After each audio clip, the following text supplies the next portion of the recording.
Afghanistan, a war which cost the lives of nearly 15,000 young Soviet conscripts and an estimated 1 million Afghans. It was the Soviet Union's Vietnam syndrome, so to speak. It was impossible for a great superpower to run away from this wild country.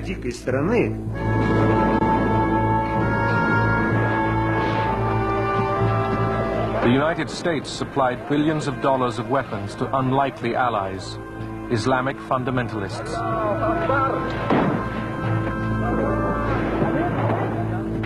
It is entirely true that this was a war that was fought with our gold, but with their blood.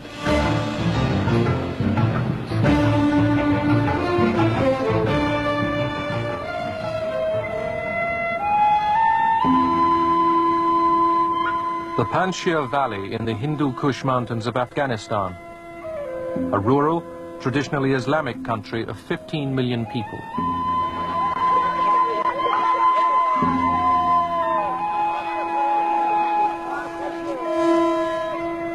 Foreign nations had tried to conquer it for centuries. None succeeded.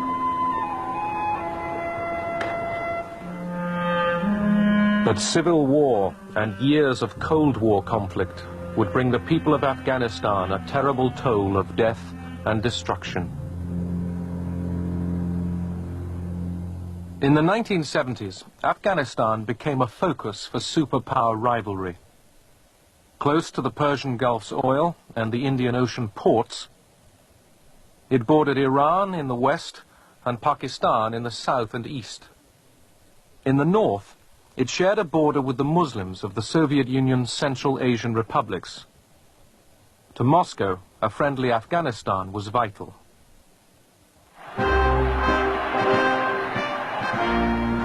Kabul, Afghanistan, April 1978. A military coup brings a left-wing regime to power. Soviet cameras portray it as a romantic, popular revolution. Crowds were organized to celebrate the change of power.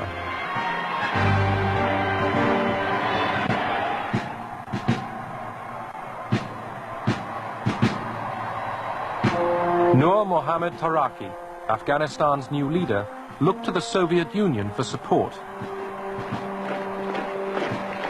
Moscow sent hundreds of Soviet advisors to advance socialism.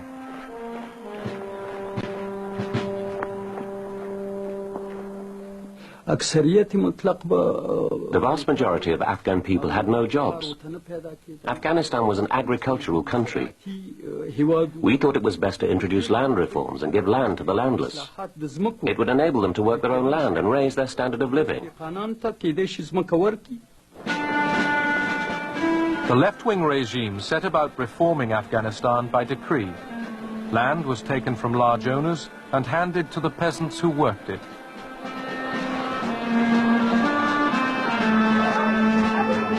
Women were encouraged to stop wearing veils and were put into literacy classes alongside men.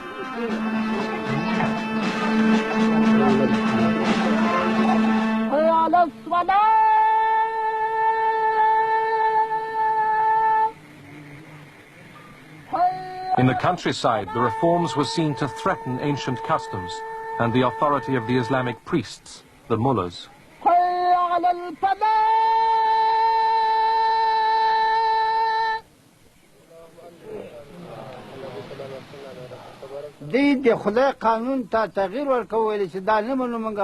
The communists were trying to change the law of God. They wanted to destroy Islamic traditions, to rid Afghanistan of poverty and make everyone equal. This is against the law of Islam. God has decided who is rich and who is poor. It can't be changed by communists. It's beyond imagination.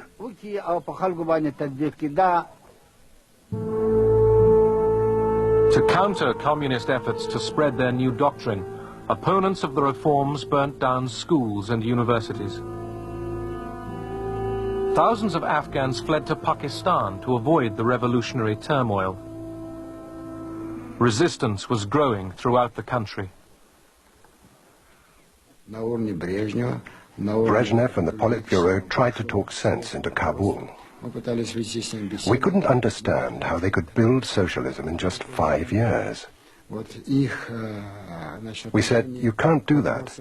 We've been building socialism for 60 years and we're still not finished. But they thought it was us that had got it wrong. Naivety was coming out of their every orifice. It was in their every word. In neighboring Iran, crowds joined the call of the Afghan resistance for a jihad, or holy war, against the godless communists. Other Islamic countries took up the cry.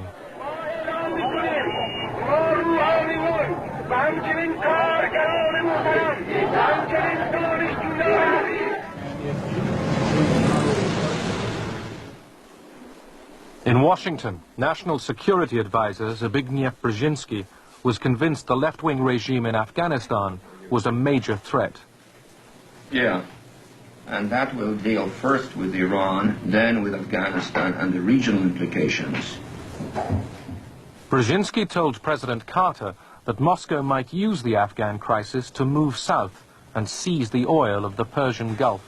Well, I have essentially 4 items I'd like to review.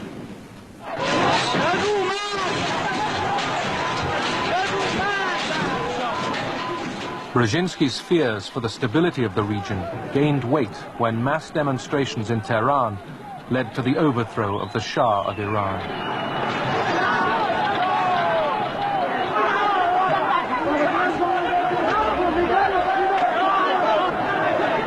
The Shah's fall lost America its most important ally in the region.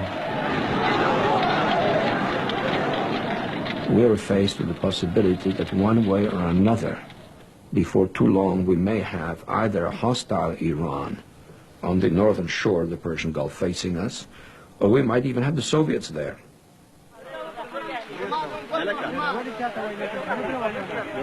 The Islamic groups fighting the communists received covert American aid for the first time in July 1979. President Carter began by sending communications equipment. The rebels called themselves the Mujahideen, the soldiers of God. They were mostly peasants, organized by village mullahs and landowners. Many of their weapons were captured from the communist regime. From the refugee camps in Pakistan, recruits for the jihad walked for days across the mountains to reach the fighting. Ranged against the Mujahideen was a mechanized, Soviet-trained Afghan army.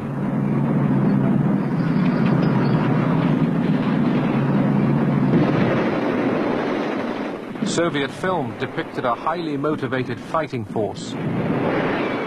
In fact, each month, thousands of soldiers deserted. Kabul pleaded with Moscow to send Soviet troops.